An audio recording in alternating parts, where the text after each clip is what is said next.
አሰላሙ አለይኩም ወራህመቱላሂ ወበረካቱ። ዲና የተከበራችሁ የቻናል ተከታታዮች እንዴት ናችሁ? ከኔ ጋር ሰላም ነው አልሐምዱሊላህ ረቢል ዓለሚን። በወረቀት ሳይሆን በልምድ ያገኘናቸውን እውቀቶቻችንን ወደ ቢዝነስ እንዴት እንቀይራቸዋለን የሚል ርዕስ ነው ይዤላችሁ የመጣሁት ማለት ነው።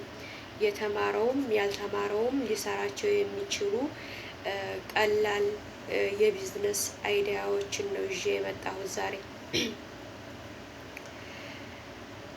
እኛ አረብ ሀገር ላይ ብዙ ልምዶችን ቀስመናል።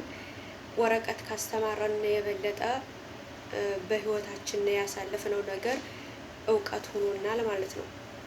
ስለዚህ በመጀመሪያ ደረጃነት አንደኛ ብዬ ያዝኩት የጽዳት ስራ አስተማሪ መሆን እንችላለን። ሀገራችን ገብተን ትምህርት ቤት ከፍተን የጽዳት ስራ አስተማሪ መሆን እንችላለን። ምክንያቱም ኬሚካሎቹ ምን እንደሚያጸዱ እናውቃለን። ኬሚካሎቹን በማስተማር እንዲሁም ደግሞ ከምን ተጀምሮ ወደ ምን እንደሚከድ እነዚህን ማስተማር እንችላለን ማለት ነው። ምክንያቱም ብዙ ሰዎች የሚቀጥሩት ሰው ይፈልጋሉ ማለት ነው። ምክንያቱም ከገጠር መጥተው ምንንም ሳያውቁ ሰው ቤት መቀጠር ያው ጉልበታቸውን መበዝበዝ ነው እንጂ እነዛኞቹም ከፋዎቹም እስተሚለማመዱ ድረስ ብዙ ጊዜ ይፈጅባቸዋል። ተቀጣሪዎቹም ጥሩ ገንዘብ አያገኙም ማለት ነው። ያ ከመሆኑ ልቅ እኛ ትምህርት ቤት ከፍተን ለከስተምሮቹም ሆኑ ለሚሰሩት ሰራተኞች ጥሩ ደሞዝ ተከፋይ ልናደርጋቸው እንችላለን ማለት ነው።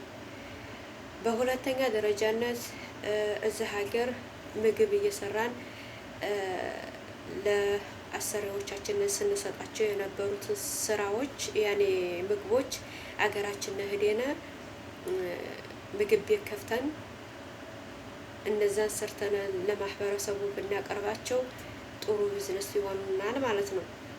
ከትናንሽ ነገር ጀምረን ማለት ነው።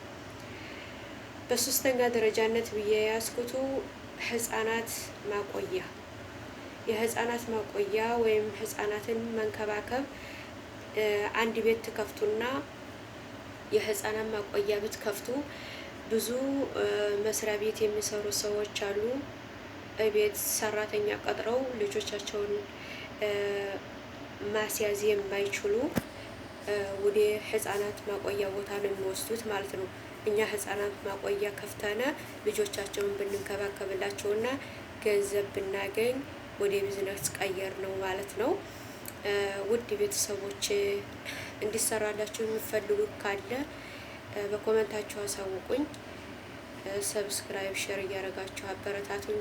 አሰላሙ አለይኩም ወራህመቱላሂ ወበረካቱ።